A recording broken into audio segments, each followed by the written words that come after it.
Hello everyone, welcome to Naira study. अब आप सब कैसे हैं? आई होप कि आप सभी अच्छे होंगे और अपनी स्टडी को कंटिन्यू कर रहे होंगे। फ्रेंड्स, आज के वीडियो लेक्चर में हम बात करने वाले हैं जो आपका सब्जेक्ट साइंस हो जाता है, इसके कुछ लघुत्तरीय टाइप क्वेश्चंस को कंटिन्यू करेंगे जो आप लोगों के लिए बहुत ज्यादा इंपॉर्टेंट हो जाते हैं। सो आप लोग वीडियो को बिल्कुल भी स्किप ना कीजिएगा और वीडियो को लास्ट तक जरूर देखिएगा। और फ्रेंड्स, हम लोग पॉइंट पर चलने से पहले, यानी जो आज के टॉपिक्स हैं उन पर चलने से पहले हम थोड़ी सी आप लोगों से डिस्कस करना चाहते हैं। डिस्कस ये करना चाहते हैं कि कुछ लोगों का एक मिजाज होता है। मिजाज कैसा होता है? दूसरों में कमियां निकालना। ठीक है, दूसरों में कमियां निकालना, अपनी लैंग्वेज को सही ना यूज करना। क्योंकि हमारे पढ़े लिखे होने से क्या फायदा? हम वेल क्वालिफाइड हैं, लेकिन जब हम आपसे बात ही तरीके से नहीं कर पा रहे हैं तो हमारा फायदा ही क्या है? हम इतना ये जो पढ़ते हैं, इतना टाइम वेस्ट करते हैं, तो ये सब चीजें बेकार होती हैं। क्यों बेकार होती है? क्योंकि भाई शिक्षा क्यों दी जाती है? जा से जानवर और जा से जाहिल। ठीक है, जब हमें जंगली जानवर ही बनना है तो हमें शिक्षा ग्रहण करने से तो कोई फायदा नहीं। मैं ये सबके लिए नहीं कह रही हूँ, उन लोगों के लिए कह रही हूँ जिनकी लैंग्वेज थोड़ी सी ठीक नहीं है, तो लैंग्वेज में अपनी सुधार करें। क्यों? क्योंकि आज जो आप डीएलएड कर रहे हैं, कल आप सीटेट करेंगे। यानी कहने का मतलब ये है, आप डीएलएड करेंगे, सीटेट करेंगे और भी शिक्षा से संबंधित एग्जाम देंगे। लास्ट में मेन मोटिव आपका क्या है? एम आपका क्या है? आपका एम है शिक्षक बनना। आज आपने शिक्षक को इज्जत नहीं दी तो कल आपको इज्जत नहीं मिलेगी। क्योंकि कहते हैं जो बबूल बोएगा उसे बबूल ही मिलेगा और जो फूल बोएगा उसे फूल ही मिलेगा। तो आपने कैसे कल्पना कर ली कि आज आप शिक्षक को रिस्पेक्ट नहीं देंगे तो कल आपको रिस्पेक्ट कैसे मिलेगी? और एक चीज, आपको अपना ही फेस आईने में दिखता है। आप आईने के सामने जाते हैं तो क्या होता है? आपका फेस ही वो सामने आ जाता है, किसी दूसरे का नहीं आता है। यानी आपकी जैसी परवरिश है, आपकी जैसी शिक्षा है, आप उसी के अकॉर्डिंग दूसरे से बात करेंगे।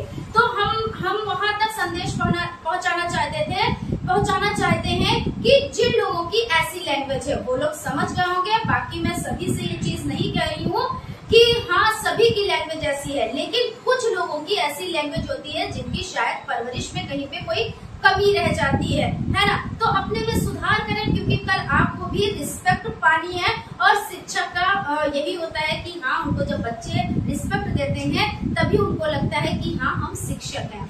ठीक है, और वो बात अलग कि हम किसी से एज में कम है, किसी से ज्यादा है, तो एज कोई भी मायने नहीं रखती है। क्योंकि कुछ लोग हमसे बहुत बड़े होंगे, कुछ लोग हमसे छोटे भी होंगे, लेकिन यहाँ पे मेन क्या है? हम एक शिक्षक के रूप में आपके सम्मुख आए हैं। ठीक है, तो मैं बहुत ज्यादा लेंथी नहीं करूंगी। क्यों? क्योंकि ज्यादा लेंथी करने से कोई फायदा नहीं। बाकी संदेश हमारा वहां तक पहुंच गया जहां हमें पहुंचाना चाहिए था। ठीक है, तो चलते हैं हम आज का जो फर्स्ट पॉइंट है उसको देख लेते हैं। ज्यादा लेंथी टॉपिक नहीं करेंगे, थोड़ा सा समझेंगे और उसके बाद सीरीज की तरफ चलेंगे। तो सबसे पहले विभिन्न प्रकार के मापक की बात कर लेते हैं। तो मापक क्या होते हैं? जिनसे हम चीजों को मापते हैं। क्योंकि कोई भी चीज हम खरीदते हैं तो वो हम माप के खरीदते हैं। कोई चीज हम यूज करते हैं तो उसको भी हम माप तोल के यूज करते हैं। जैसे हम डॉक्टर के यहाँ दवा लेने जाते हैं तो वो सीरप देते हैं, ठीक है ना? तो सीरप देते हैं, उसमें इस तरह से एक ढक्कन होता है ना, और उसमें यहाँ पे इस तरह से लिखा होता है। तो डॉक्टर बताता है कि कितना यूज करना है, इस तरह से बना होता है। तो जितना यूज करना होता है उतना सीरप भर के हम पीते हैं। यानी ये क्या चीज हो जाती है? ये एक मापनी हो जाती है ना? इसी तरह से जो लीटर होते हैं, जिससे तेल, पेट्रोल, डीजल, ये सभी चीजें यानी द्रव्य पदार्थ जो होते हैं वो मापे जाते हैं। तो वो भी जैसे ये 1 किलो का हो गया, आधी किलो का हो गया, आधी किलो मतलब 500 ग्राम का हो गया, या 5 किलो का हो गया। ये सब क्या है? ये मापक है। इनसे क्या करते हैं? चीजों को माप तोल कर हम लेते हैं। और यहाँ पे मापनी की बात हो रही है, विभिन्न प्रकार के मापक की बात हो रही है, तो यही चीजें हो जाती है। ठीक है, इतना ही डिस्कस करेंगे, ज्यादा डिस्कस नहीं करेंगे। यहाँ पे गति क्या है? गति देखिए, हम कोई चीज रख रहे हैं, जैसे कि मेज पर पुस्तक रख रहे हैं, तो क्या पुस्तक चल रही है? नहीं चल रही है जब तक उसको दूसरी जगह पे हम उठा के रखेंगे नहीं।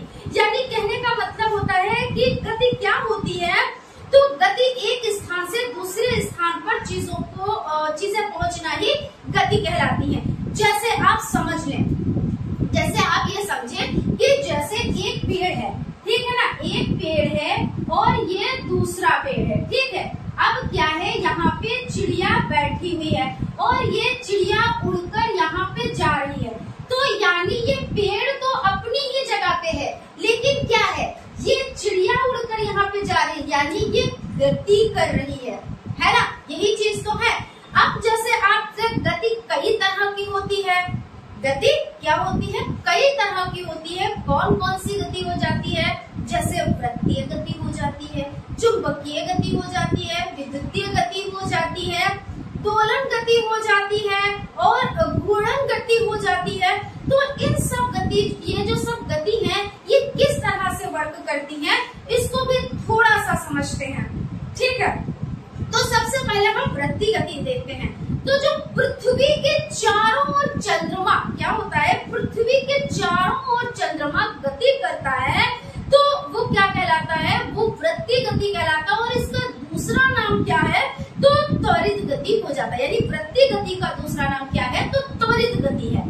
उसके बाद हम बात करते हैं दोलन गति। तो दोलन गति क्या होती है, तो जब कोई वस्तु किसी बिंदु पर, कहाँ पर, जब कोई वस्तु, ये बिंदु है, और किसी वस्तु पर क्या होता है, बार बार गति करती है, यानी इसी बिंदु पर बार बार आके गति कर रही है, तो वो क्या कहलाती, तो उस वस्तु की इस प्रकार की गति को हम क्या कहते हैं, हम दोलन गति कहते हैं। किसको दोलन गति कहा जाता है, जब कोई वस्तु किसी बिंदु पर बार बार गति करती है, तो उस वस्तु को इस प्रकार की क्या कहलाती है, तो वो दोलन गति कहलाती है। जैसे बच्चा झूला झूल रहा है, तो बच्चा जब झूला झूलता है तो इस तरह से होता है ना, यहाँ पे बच्चा बैठा हुआ है और यहाँ पे ये पेड़ की डाल में झूला पड़ा है। तो ये जब झूला, जब यहाँ पे मान लीजिए बीच का हिस्सा है ना, तो जो मेन पॉइंट है यहाँ पर है, तो ये झूला क्या है, जब जाता है तो इस तरह से जाएगा, फिर वो वापस आएगा, फिर इस तरह से जाएगा, फिर वापस आएगा, फिर इस तरह से जाएगा।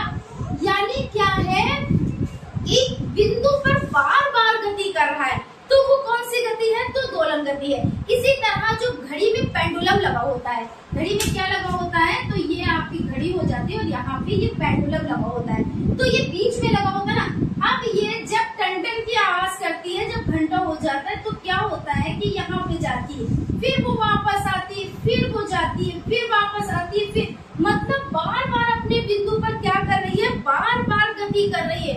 तो ये कौन सी गति कहलाती है, ये दोलन गति कहलाती है। अब देखिए यहाँ पे समझ लेते हैं हम सरल रेखीय गति, थोड़ा थोड़ा ये समझेंगे सबके बारे में। सरल रेखीय गति, तो जैसे एक रोड है, ठीक है ना, रोड है, सीधी रोड है, और इस पर साइकिल या टू व्हीलर या फोर व्हीलर कुछ भी चल रहा है, तो ये सीधी जा रही है, तो यानी क्या है, सरल रेखीय गति हो जाती है। कौन सी गति हो जाती है, तो सरल रेखीय गति हो जाती है। उसके बाद हम अगर वृत्तीय गति की बात करें, तो वृत्तीय गति ये अपने पॉइंट पर, और ये वृत्त मतलब ये सर्किल, इस तरह से ये गति करेगा, ये इसी पे गति करेगा। जैसे देखिए कोल्हू का बैल होता है, कोल्हू का बैल होता है, तो यहाँ पे ये कोल्हू लगा हुआ है और ये बैल, तो इसी चक्र में घूमेगा, इसी सर्किल में घूमेगा। ऐसा नहीं है कि यहाँ पे उसका है तो ऐसे घूमे नहीं, तो ये सर्किल में घूमेगा, है ना, तो ये वृत्त में ही घूम रहा है, यानी ये वृत्तीय गति हो जाती है, ठीक है। उसके बाद हम बात कर लेते हैं दैनिक जीवन में घर्षण बल। इसमें और भी जो चीजें रह गई हैं उसको हम कंटिन्यू करेंगे खैर, लेकिन ये चीज जिन लोगों ने मैसेज किया था कि मैं कोई चीजें बहुत लेंथी बताती है, कोई चीज बहुत शॉर्ट में बताती है, तो मैं उनके लिए कहना चाहूंगी कि कल कुछ प्रॉब्लम की वजह से एक क्लास हुआ था, उसमें कई बार क्लास लिया हमने, ठीक है। तो इंसान जो प्रॉब्लम आती है उनको नहीं इंसान समझ पाता है, दूसरा सेकंड पर्सन नहीं समझ पाता है, लेकिन क्या होता है, प्रॉब्लम्स आती है, जब हम कोई वर्क करते हैं ना, तो बहुत सारी प्रॉब्लम्स आती है, उसको फेस करना होता है, उसको फेस करने के बाद ही हम कहाँ पे पहुंचते हैं, हम अपने जहाँ पे हमारा एम होता है वहाँ पे पहुंचते हैं। तो कहने का मतलब ये हो जाता है कि कई बार हमने क्लास को बनाया, अटेंड किया, लेकिन वो चीजें कुछ प्रॉब्लम की वजह से कंप्लीट नहीं हो पाई थी। हमने बोर्ड पे तो कुछ हेडिंग्स लिखी थी, लेकिन उनको हम कंटिन्यू नहीं कर पाए थे। तो ऐसा नहीं था कि हम उस पर डिस्कस नहीं करना चाहते थे, हम डिस्कस करना चाहते थे, हमने किया भी था, और एक बार नहीं हमने 3 बार डिस्कस किया था, लेकिन वो चीजें रह रही थी। क्यों ऐसा हो रहा था? कुछ प्रॉब्लम की वजह से। बाकी तो आप लोग खुद समझदार है कि कोई प्रॉब्लम्स, ये जो आपको लगता है कि बहुत आसानी से क्लासेस बन जाते हैं, बहुत आसानी से आप लोग तक पहुंच जाते हैं, तो इसमें बहुत ही वर्क करना रहता है। तो किसी दिन आप भी जिन लोगों ने ये बात कही थी उनके लिए मैं कहना चाहूंगी, किसी दिन आप एक क्लास लेके देखें, फिर आपकी समझ में आ जाएगा कि कहना कितना आसान होता है और क्या करना भी उतना ही आसान होता है। ठीक है, तो चीजें यहाँ पे हो जाती है कि हर एक चीज करना बड़ा कठिन होता है। और 1-2 लाइनें मैं जरूर कहूंगी कि जब संघर्ष हम करते हैं तो बहुत लोग होते हैं ब्लेम लगाने वाले, और लेकिन जब सक्सेस मिल जाती है तो एक कर्मा हमारे सम्मुख होता है, हमारे साथ होता है, हमारे पीछे पीछे चलता है। यहाँ पे बात कर लेते हैं दैनिक जीवन में घर्षण बल। घर्षण बल क्या होता है? जैसे हम स्नान गृह में जाते हैं, ठीक है, वहाँ पे क्या है, चिकनी फर्श है और वहाँ पे पानी भी है, तो कभी कभी जो स्लीपर पहनते हैं तो वो फिसल जाते हैं और फिसल के हम गिर जाते हैं। तो ये क्या है? ये घर्षण बल यही तो होता है। जैसे पटा होता है, जैसे जो मशीन होती है, जैसे आटा पीसने की चक्की और जिसको धान निकालने की चक्की, तेल पेरने की चक्की, तो उसमें क्या होता है, इस तरह से यहाँ पे थोड़ा सा इरेज करते हैं, फिर हम कंटिन्यू करते हैं। तो जैसे मान लीजिए ये इंजन रखा हुआ है और इसपे ये पटा चढ़ा होता है, ठीक है ना, पटा चढ़ा होता है। यहाँ पे क्या होता है, मशीन होती है, इसमें गेहूं धान या जो भी हो रहा है वर्क वो किया जाता है। तो जब ये पटे में घर्षण बल कम होगा, जब ये घिस जाता है तो क्या होता है, ये नहीं चलता है और इंजन चल रहा होता है। और ये होता है कि ये क्यों नहीं चल रहा है, क्यों नहीं चल रहा है, ऐसा होता है ना। बाद में इसको चेक किया जाता है तो ये इसलिए नहीं चल रहा होता है क्योंकि इसमें घर्षण बल कम हो जाता है, ये चिकना हो जाता है, तो इसको कहते हैं। तो दैनिक जीवन में घर्षण बल यही, बाकी तो हम सीरीज में कंटिन्यू करेंगे ही करेंगे। बाकी एक चीज को और हम समझ लेते हैं, संवेग को, ठीक है ना, संवेग को हम समझ लेते हैं। तो संवेग क्या होता है कि केवल एक स्थान से या केवल एक स्थान से दूसरे स्थान पर जाता है, क्योंकि ना तो इसे बनाया जाता है और ना ही इसे नष्ट किया जाता है। तो ये क्या होता है, ये संवेग होता है, और इसको भी हम सीरीज में कंटिन्यू कर रहे हैं। वहाँ पे आप लोग चीजों को अच्छे से समझ लीजिएगा, और जिसकी समझ में नहीं आ रहा है तो आप लोग कमेंट कीजिएगा और हम उसको एक्सप्लेन कर देंगे, ठीक है। तो फ्रेंड्स चलते हैं हम सीरीज की तरफ। इससे पहले फ्रेंड्स, अगर अभी तक आप लोगों ने चैनल को सब्सक्राइब नहीं किया तो प्लीज सब्सक्राइब भी कर लीजिएगा और बेल आइकन को भी जरूर प्रेस कर लीजिएगा, क्योंकि हर एक चीज इम्पोर्टेंट है और इम्पोर्टेंट चीजों को तो आपको समझना ही चाहिए। चलिए फ्रेंड्स, स्टार्ट करते हैं आज के सीरीज का फर्स्ट नंबर क्वेश्चन हो जाता है, विभिन्न प्रकार के मापक बर्तनों का उपयोग आप कहाँ कहाँ करते हैं, लिखिए। तो विभिन्न प्रकार के मापक बर्तन, नपना बेलन हो जाता है तो किसी ठोस वस्तु का आयतन ज्ञात करने के लिए, नपना ग्लास तो दवा मापने के लिए। आप जब दवा लेते हैं तो उसमें देखिए एक नपना ग्लास होता है जिसमें लिखा होता है, तो जब डॉक्टर बताते हैं कि आप इतना लेना, जितना लेना होता है, जितना आवश्यकता होती है आपके सेहत के हिसाब से, आपकी मर्ज के हिसाब से, तो उतना बताया जाता है। जैसे इस तरह से होता है और इस पे लिखा भी होता है इस तरह से, तो आपको लेना होता है। ये हो जाता है लीटर, 1 एवं आधा लीटर दूध मापने के लिए, और लीटर, 5 एवं 10 लीटर पेट्रोल, मिट्टी का तेल, डीजल मापने के लिए। ये तो आप लोग रोज़मर्रा की ज़िंदगी में देख ही रहे हैं कि किस तरह से इन सब चीज़ों का प्रयोग होता है, उपयोग होता है। यानी हम कोई भी चीज़ लेते हैं, ख़रीदते हैं, यूज़ करते हैं, तो उसको माप कर करते हैं ना। गति को समझाएं, तो यहाँ पे गति है, कुछ वस्तुएं, घर, मेज, कुर्सी, चारपाई, घड़ी, सिलाई मशीन, सड़क पर दौड़ती हुई कार, आकाश में उड़ता हुआ जहाज, बिजली का पंखा, हाथी, घोड़ा, गाय, एक फूल से दूसरी फूल की ओर उड़ती हुई तितलियां, फूलों पर मंडराते हुए भौरे, आसमान में उड़ती हुई चिड़िया, दीवार, घड़ी, फर्श पर लुढ़कती हुई गेंद इत्यादि, जिन्हें हम अपने चारों तरफ प्रतिदिन देखते हैं। आप कैसे निश्चित करेंगे कि कोई वस्तु विराम अवस्था में है और कोई वस्तु गतिशील अवस्था में है? हम देखते हैं कि चिड़िया एक पेड़ पर बैठी थी, अब यह क्या है, उस पेड़ से उड़कर किसी दूसरे पेड़ की ओर जा रही है। यानी कहने का मतलब यह है कि अभी चिड़िया क्या थी, अभी एक पेड़ पर बैठी थी और अब क्या है, अब दूसरे पेड़ पर वो जा रही है। लेकिन पेड़ अपने ही स्थान पे है। भाई पेड़ जो है वो तो अपने ही स्थान पे रहेंगे और जो चिड़िया है वो क्या है, तो वो एक पेड़ से दूसरे पेड़ पर जा रही है ना। इस आधार पर हम निश्चित कर लेते हैं कि चिड़िया गति में है और पेड़ विराम अवस्था में है। हम यह भी कह सकते हैं कि यदि समय के साथ वस्तु की स्थिति में परिवर्तन ना हो तो वस्तु विराम अवस्था में होता है। भाई कोई वस्तु है, ठीक है, अगर जब तक वो विराम अवस्था में रहती है, जब तक उस पे कोई बल ना लगाया जाए। भाई आपका एक पानी का बोतल भी रखा हुआ है तो वो क्या अपने आप से तो चल के नहीं जाएगा ना। आप क्या करेंगे, उसको उठाएंगे और उठाने के बाद आप उसको क्या करेंगे, जहां पर रखना है वहां पर आप रखेंगे। तो इस तरह से हो जाता है।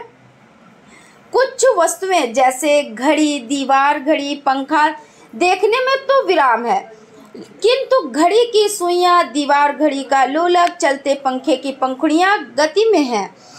यदि समय के साथ वस्तु अथवा उसके किसी भाग की स्थिति में परिवर्तन हो तो वस्तु गति में होती है। यदि समय के साथ वस्तु अथवा उसके किसी भी भाग में परिवर्तन नहीं होता है तो क्या होता है, वस्तु विराम अवस्था में होती है। यानी कहने का मतलब ये है कि जब तक बाह्य बल ना लगाया जाए तब तक वस्तु पे कोई भी परिवर्तन नहीं होता है। अब हम लोग देख लेते हैं गति के प्रकार। तो गति के प्रकारों को हम समझते हैं। जब कोई वस्तु सदैव एक सरल रेखा में गति करती है तो उसकी गति सरल रेखीय गति कहलाती है। जैसे रोड है, ठीक है, रोड पर क्या है, साइकिल चल रही है और सीधी रोड है तो वो कौन सी गति कहलाएगी, तो वो गति एक सीधी रेखा में है यानी सरल रेखीय गति कहलाएगी, है ना।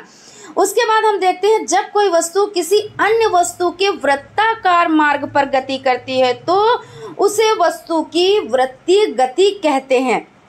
अब वृत्तीय गति का मतलब क्या होता है, तो वृत्तीय गति यानी वृत्त में वो गति कर रही है। जैसे आपका जो मेन पॉइंट है वो यहाँ पे है, ठीक है, आपने कोई एक रस्सी ली और उसके एक भाग में यानी एक सिरे पर आपने छोटा सा कोई कंकड़ पत्थर बांध दिया और उसको आपने घुमाया तो क्या है, वो एक वृत्त में गति कर रही है। तो इसी तरह से तो हो जाता है ना। जैसे आप यहाँ पे देख सकते हैं, आप समझ सकते हैं कि जो वृत्तीय गति होती है, जैसे पृथ्वी के चारों ओर चंद्रमा की गति।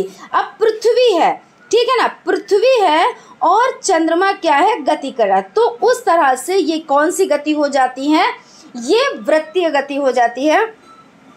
जब कोई वस्तु अपने अक्ष के चारों ओर घूमती है तो उसकी गति कौन सी होती है, जब अक्ष के चारों ओर घूम रही है तो वो कौन सी गति है, घूर्णन गति होती है। कैसे इसको समझते हैं, जैसे आपको हो जाता है लट्टू, तो लट्टू कुछ इसी तरह से तो होता है ना। तो ये क्या करता है, अपने अक्ष पर ही घूमता है, अपनी कीली पर घूमता है। जैसे पृथ्वी है, अब अभी आप कहेंगे कि मैम पृथ्वी आपने दो जगह पे बताई, दो गतियों में बताई, तो जी हाँ, जब वो चारों तरफ घूमती है, उसके चारों तरफ घूम रहा है तो क्या होता है, और जब वो अपनी कीली पे घूम रहा है तो दोनों में देखिए फर्क है। तो यहाँ पे जब कोई वस्तु अपने अक्ष के चारों ओर घूमती है तो उसकी गति में घूर्णन गति होती है, यानी वो अपने अक्ष पर ही घूम रहा है और चारों तरफ। और जैसे कुम्हार का चाक हो जाता है, तो कुम्हार का चाक क्या होता है, अपनी ही कीली पे तो घूमता है ना।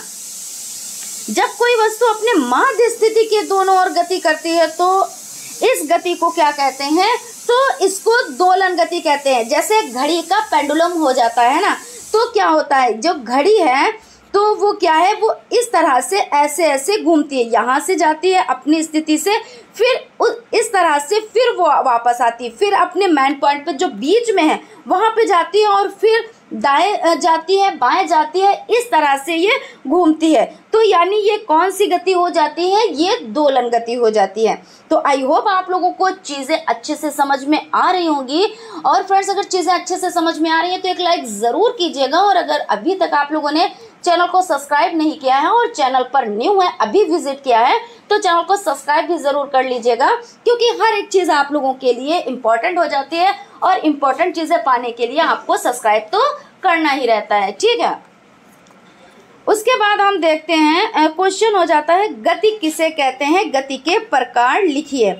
तो गति, यदि कोई वस्तु अन्य वस्तुओं की तुलना में समय के सापेक्ष में स्थान परिवर्तन करती है तो वस्तु की इस अवस्था को गति कहा जाता है। भाई इतनी देर से हम लोग क्या कर रहे हैं, हम लोग गति ही के बारे में तो पढ़ रहे हैं। तो गति का मतलब ये हो जाता है अगर कोई वस्तु विराम अवस्था में तो विराम अवस्था में ही रहेगी जब तक उस पर कोई बाह्य बल नहीं लगाया जाता है। मान लीजिए कि आपकी टेबल है, ठीक है, उस पे एक बुक रखी हुई है, तो वो बुक खुद तो चलने नहीं लगेगी। आप उसको क्या करोगे, आप उठा के उसको दूसरी जगह पे रखोगे या जहाँ पे ले जाना है, यानी अभी उस पे बल लगा, यानी बाह्य बल लगा।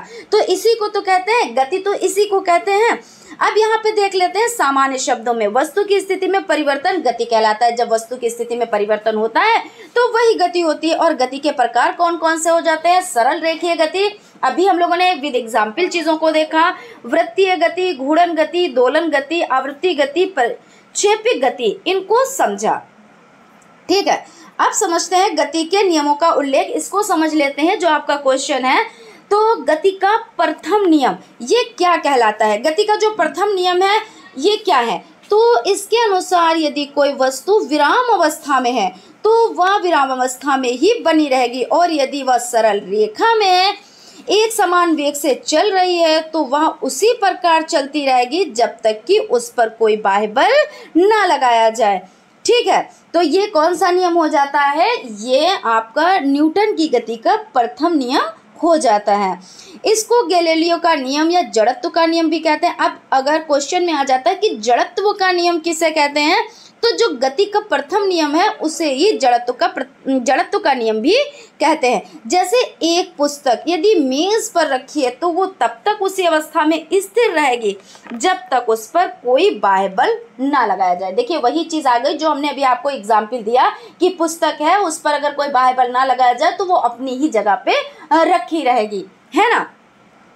अब हो जाता है गति का द्वितीय नियम। तो द्वितीय यानी सेकंड नियम, ये कौन सा हो जाता है, तो इसके अनुसार किसी वस्तु पर बाहर से लगाया गया बल F उस वस्तु के द्रव्यमान m तथा उस वस्तु के बल की दिशा में उत्पन्न त्वरण A के गुणनफल के बराबर होता है। या आप यूं समझ लें F और is equal to m into A या F is equal to K M A, तो जहाँ के एक नियतांक हो जाता है। यदि हम बल F के मात्रक इस प्रकार चुने कि एकांक बल एकांक द्रव्यमान की वस्तु के एकांक त्वरण उत्पन्न कर सके, तब समीकरण 1 से क्या होगा, यानी समीकरण 1 को देख लेते हैं। F बराबर 1 या आप m बराबर 1 तथा a बराबर 1 रखने पर, अथवा आप इस तरह से लिख सकते हैं 1 बराबर k इंटू 1 इंटू 1, अतः समीकरण 1 से F is equal to m into a, अर्थात बल इज इक्वल टू द्रव्यमान इंटू त्वरण, यही गति का द्वितीय नियम हो जाता है। तो यहाँ तक चीजें समझ में आ गई होंगी। अर्थात यदि वस्तु पर बाह्य बल ना लगाया जाए तो वस्तु में त्वरण भी उत्पन्न नहीं होता है। यानी आपने क्या किया, कोई बॉल है और उसको आपने पैर से बहुत जोरों से मारा, है ना, तो क्या होगा, वो बहुत, आप तो वही अपनी ही जगह पे खड़े रहेंगे लेकिन जो बॉल है वो बहुत दूर तक जाएगा, यही चीज तो हो जाती है। अब गति का तृतीय नियम क्या है, तो इस नियम के अनुसार प्रत्येक क्रिया की उसके बराबर परंतु विपरीत दिशा में प्रतिक्रिया होती है। माना A एवं B दो पिंड एक दूसरे पर बल आरोपित कर रहे हैं, A पिंड द्वारा B पर आरोपित बल बराबर B पिंड द्वारा A पिंड पर विपरीत दिशा में आरोपित बल। तो F और यहाँ पे आपका AB is equal to minus FBA हो जाता है। अब यहाँ पे समझ लेते हैं निम्नलिखित गतियों को रेखीय, घूर्णन, वृत्तीय और दोलन गति में वर्गीकृत करो।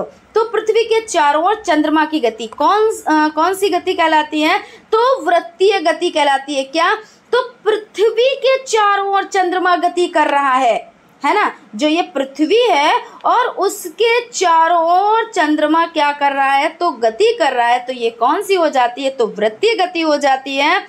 समतल पर साइकिल सवार की गति, तो समतल पर जो साइकिल सवार है उसकी गति कौन सी हो जाती है? तो एक सरल रेखा में गति कर रही है तो सरल रेखीय गति हो जाती है। और घड़ी के लोलक की गति कौन सी हो जाती है? तो दोलन गति हो जाती है। और अपनी धुरी पर घूमती हुई पृथ्वी गति घूर्णन गति हो जाती है, क्योंकि अपनी कीली पर, अपने अक्ष पर घूम रही है, तो यानी वो कौन सी हो जाती है? तो घूर्णन गति हो जाती है। अब देख लेते हैं चाल के प्रकार। तो चाल के प्रकार, एक समान चाल, यदि कोई गतिमान वस्तु समान समयांतरालों में समान दूरी तय करती है तब वस्तु की चाल एक समान चाल कही जाती है। यानी कहने का मतलब क्या हो जाता है, यहाँ में समझ लेते हैं कि यदि कोई गतिमान वस्तु समान मतलब एक जैसा है ना, समान का मतलब यही तो होता है एक जैसा, समयांतरालों में समान दूरी तय करती है तब वस्तु की चाल क्या होती है? एक समान चाल कही जाती है। असमान चाल, यदि कोई गतिमान वस्तु समान समयांतरालों में भिन्न भिन्न दूरी तय करती है तब वस्तु की चाल असमान चाल कहलाती है। और औसत चाल क्या होती है? यदि कोई गतिमान वस्तु समान समयांतरालों में अलग अलग दूरियां तय करती है तब वस्तु द्वारा चली गई दूरी को यात्रा में लगे कुल समय से भाग करके वस्तु की औसत चाल ज्ञात कर लेते हैं। अर्थात गतिमान वस्तु द्वारा एकांक समय में तय की गई दूरी, औसत दूरी को वस्तु की औसत चाल कहा जाता है। ठीक है, तो यहाँ पे हम देख लेते हैं औसत चाल का सूत्र v बराबर कुल तय की गई दूरी और बटे कुल दूरी तय करने में लगा समय यानी टाइम हो जाता है। ठीक है, नेक्स्ट क्वेश्चन की तरफ चलते हैं। क्वेश्चन आपका हो जाता है संवेग संरक्षण का नियम लिखिए। तो संवेग संरक्षण का नियम क्या है? पिंडों के किसी बंद निकाय पर कोई बाह्य बल न लगाया जाए तो उस निकाय का कुल संवेग नियत बना रहता है।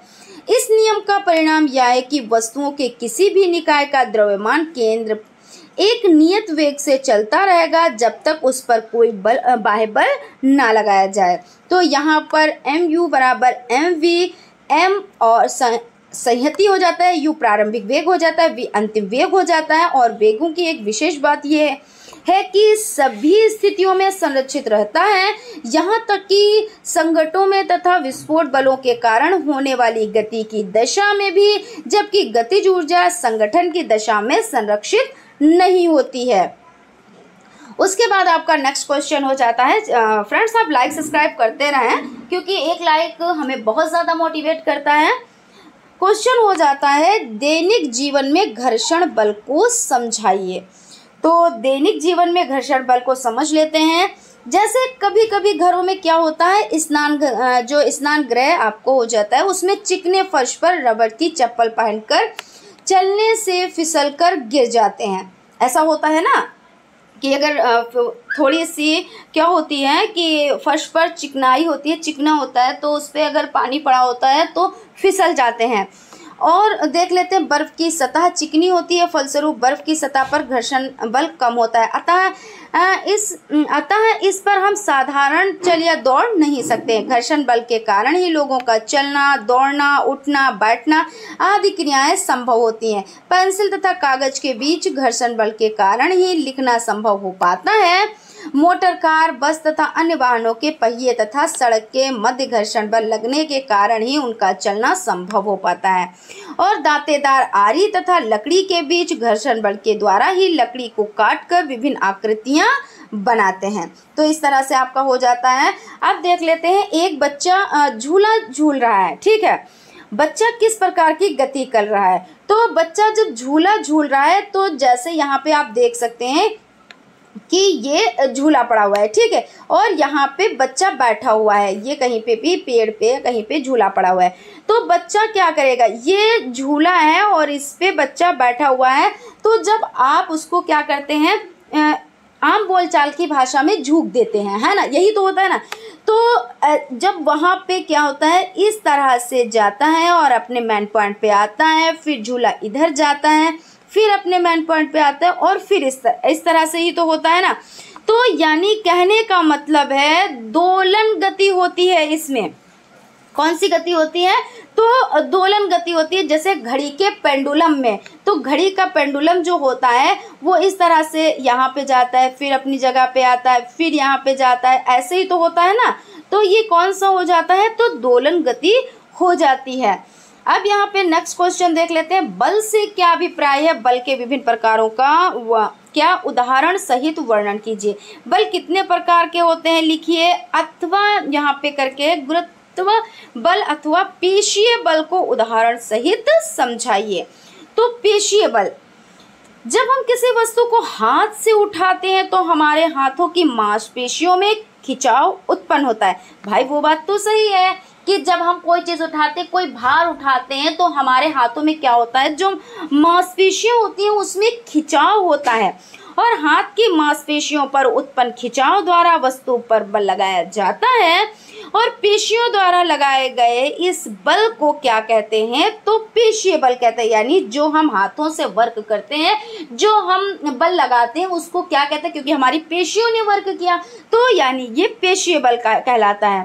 बैलों द्वारा गाड़ी खींचना, पानी से भरी बाल्टी उठाना, किसी वस्तु को हथौड़े से पीटना, टमाटर को दबाना आदि पेशीय बल के उदाहरण है। भाई आप टमाटर को कैसे दबाएंगे, आप हाथों से तो दबाएंगे, आप हथौड़े को कैसे, यानी हथौड़े से पीटना, कोई चीज़ आप हथौड़े से पीट रहे तो कैसे करेंगे, हाथों से उठाएंगे और उस पर बल लगाएंगे, यानी वो बल कौन सा हो गया, वो पेशीय बल हो गया। और पानी से भरी बाल्टी जब आप उठाएंगे तो आपका जो बल है यानी पेशीय बल है वही तो लगेगा, आपके हाथ की जो मांसपेशियां हैं वो खींचेंगे ना, तो ये कौन से हो जाते हैं, तो ये पेशीय बल कहलाते हैं। गुरुत्वीय बल देख लेते हैं।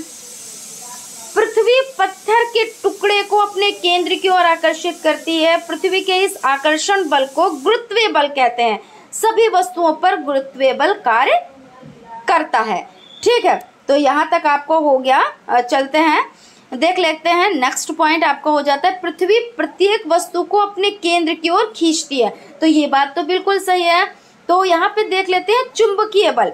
इसमें जो चुंबक लोहे की कीलों को अपनी ओर खींच लेता है, ये बात है ना, जब कील होती है और यहाँ पे क्या है, चुंबक है, तो ये क्या करता है, ये चुंबक कील को अपनी ओर खींच लेता है। और चुंबक द्वारा कीलों पर लगाए गए बल को क्या कहते हैं, भाई चुंबक बल है तो चुंबकीय बल ही कहेंगे, है ना। कुछ चीजें तो नाम से ही सॉल्व हो जाती हैं, इसमें कोई डाउट और कोई कंफ्यूजन तो रहता ही नहीं है। किसी चुंबक द्वारा किसी अन्य चुंबक तथा चुंबकीय पदार्थों पर लगाया गया बल चुंबकीय बल कहलाता है। और विद्युतीय बल, कागज के छोटे छोटे टुकड़े ले, ठीक है। अब यहाँ पे अभी चुंबकीय बल क्या, कि चुंबक जो है वो कील को अपनी ओर आकर्षित कर लेता है, खींच लेता है, तो ये कौन सा बल कहलाता है, तो चुंबकीय बल कहलाता है। और देखते हैं विद्युतीय बल, तो कागज के छोटे छोटे टुकड़े लें और उसके बाद क्या करें, प्लास्टिक के पैमाने पर यानी स्केल को सूखे बालों अथवा कागज से रगड़कर टुकड़े के पास ले जाएं। कागज के टुकड़े प्लास्टिक के स्केल की ओर आकर्षित होने लगते हैं, ऐसा विद्युतीय बल लगने के कारण होता है। आप क्या करेंगे, सूखे बालों पे आप कंघी इस तरह से करेंगे तो क्या करते हैं, वो खड़खड़ की आवाज करते हैं और ऐसा लग रहा है वो हवा में उड़ रहा है, ऐसी तो महसूस होता है ना। तो ये चीज़ हो जाती है। अब घर्षण बल देख लेते हैं। यदि तेज दौड़ते हुए आपका पैर अचानक केले के छिलके पर पड़ जाए तो आप गिर जाते हैं, बिल्कुल सही बात है। तो उसके बाद यहाँ पे क्या है, कैरम बोर्ड पर पाउडर छिड़कने से गोटी बहुत तेज़ी से फिसलती है, ये भी बिल्कुल सही बात है। भाई कैरम है और उस पर गोटियाँ पड़ी हैं तो इतनी तेज़ नहीं फिसलेंगी, लेकिन जब आप उस पर पाउडर डाल देते हैं, इसलिए तो पाउडर कैरम बोर्ड पे डाला जाता है कि उसमें फिसलन आ जाए, तो ये चीज़ हो जाती है। आटा चक्की के पट्टे घिस जाए तो क्या होगा, चक्की गति नहीं करेगी।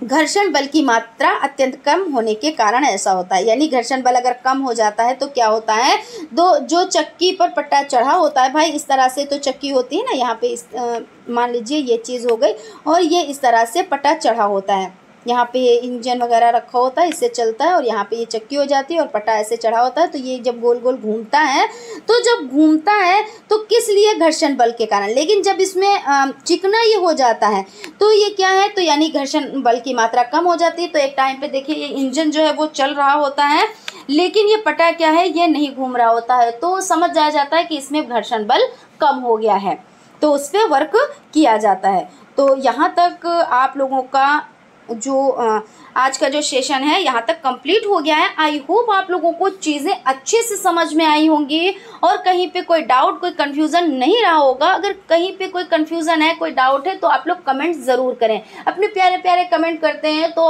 हमें भी बहुत ज़्यादा मोटिवेशनल मिलता है, क्योंकि वो हमें बहुत ज़्यादा मोटिवेट करते हैं, है ना, और अच्छा भी मालूम होता है। लेकिन कुछ लोगों का मिजाज ऐसा होता है कि हम एक चीज़ रखना चाहेंगे, हालांकि अभी हम स्टार्टिंग में ये बात बता चुके हैं, लेकिन फिर से ये बात हम रखना चाहेंगे। कुछ लोगों का क्या होता है कि अपने को नहीं समझते हैं कि हम में क्या कमियां हैं, है ना, और दूसरों में कमियां खोजने की कोशिश करते हैं। लेकिन ऐसा बिल्कुल भी नहीं होना चाहिए। पहले आप अपनी कमी को देखें कि आप में क्या कमियां हैं, उसके बाद आप दूसरों को देखें तो आपको नज़र ही नहीं आएंगी। क्यों नहीं नज़र आएंगी? क्योंकि जो जैसा होता है उसको जो आईना होता है ना, तो अपना ही फेस उसको दिखता है। तो जब अपना ही फेस दिखता है यानी आप में कमी है, इसलिए आपने हमारे में कमी निकाली, या हमारे में कमी है तभी हम आप में कमी निकाल पाएंगे। तो ये चीज़ हमने इसलिए कही है क्योंकि कुछ लोग ऐसे होते हैं, ठीक है। तो हम तो कहते हैं यहाँ पे आके आप बैठ के और आप एक दिन वर्क करके दिखाएं, ठीक है।